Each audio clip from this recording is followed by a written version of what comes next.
Dahlias originated from Central America, and that climate is indicative of what we need to replicate. The roots, or to be more specific, the tubers, are their storage device and they overwinter.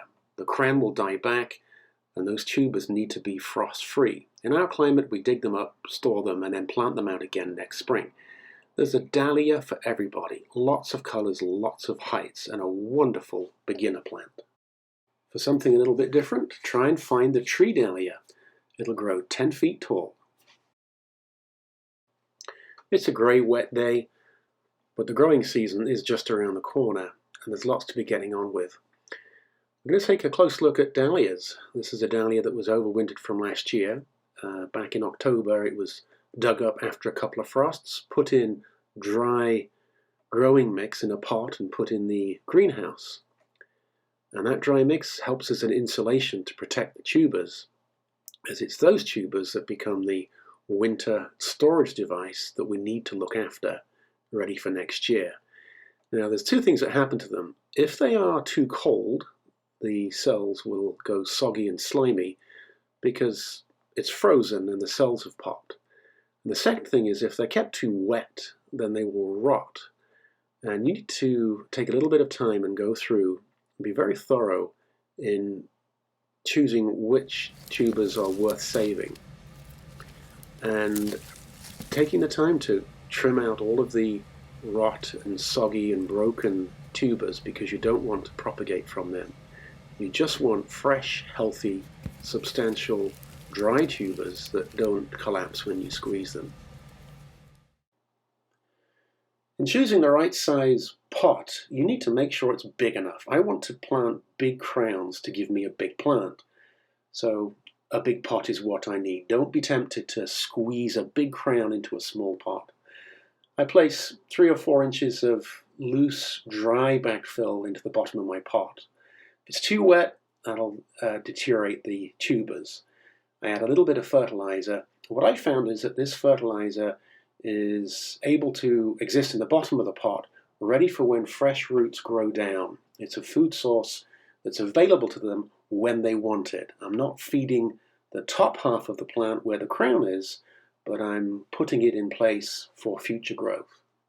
Then add a few more inches of soil, and we're all set.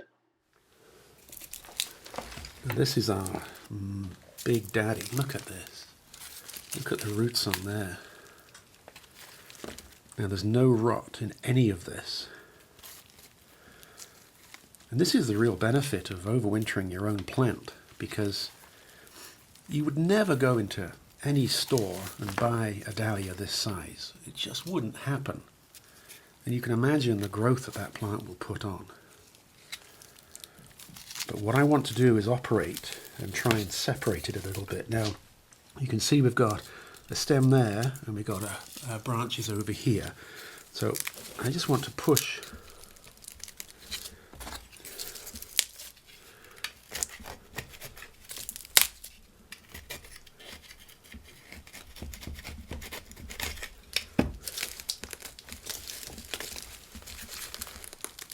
there we go.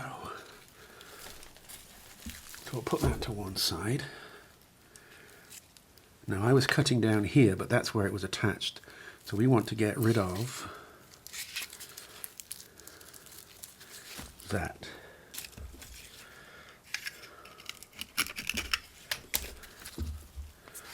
There's another great plant.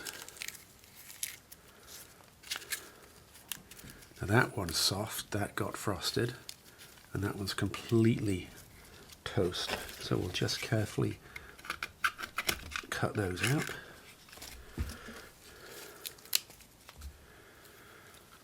Plant number 2.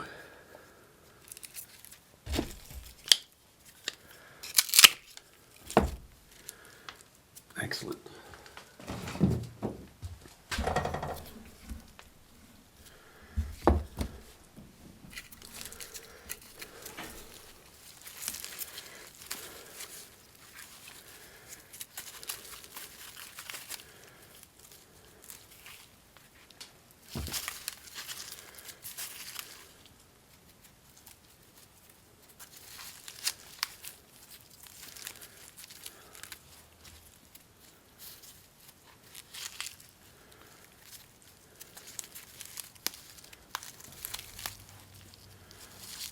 Yeah, that's a fine plant. We'll leave that just as it is.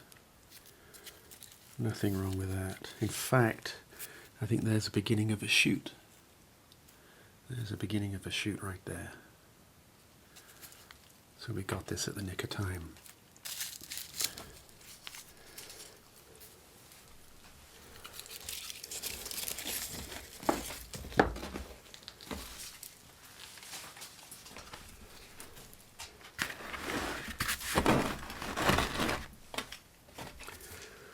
Now for a crown this size, we want a good sized pot. And you can see how that just fits beautifully.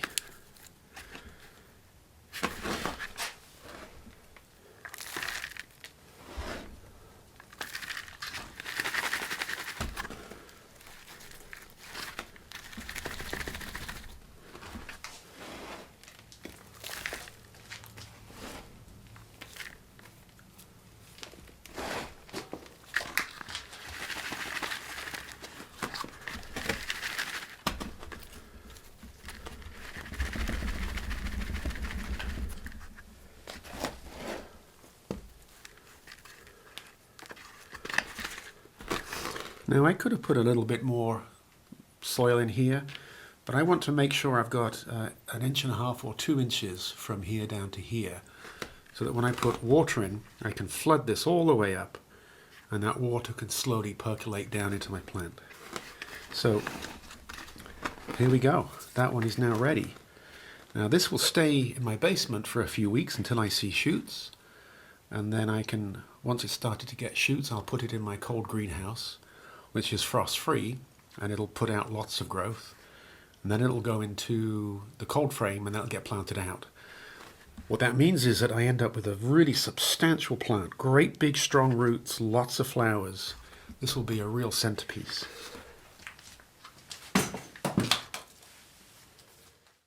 If you have the time and a cold frame like you see here, it's a great idea to plant up your dahlias and get them growing early. That way you'll have a much better display. Alternatively, you can plant your tuber directly in the ground after the last frost. Dahlia planting time signifies to me that the cold winter weather is behind us and we can look forward to hot summer days. Dig your hole wide, not so deep, but make sure it's wide. And remember, there's lots of different heights and colors and shapes and forms. I like to plant dahlias in threes to get a nice dense range of growth. Now here you can see our substantial fibrous roots. This is how the plant takes in copious amounts of water and nutrients. Now by digging your hole wide, you remove compaction. This improves water uptake and also improves nutrient availability. Backfill by half, gently, without compacting. Flood it full of water, and this will suck the backfill up to the new plant and form a union so that water and nutrients can move substantially through the root ball. That's it. Backfill to height, happy planting.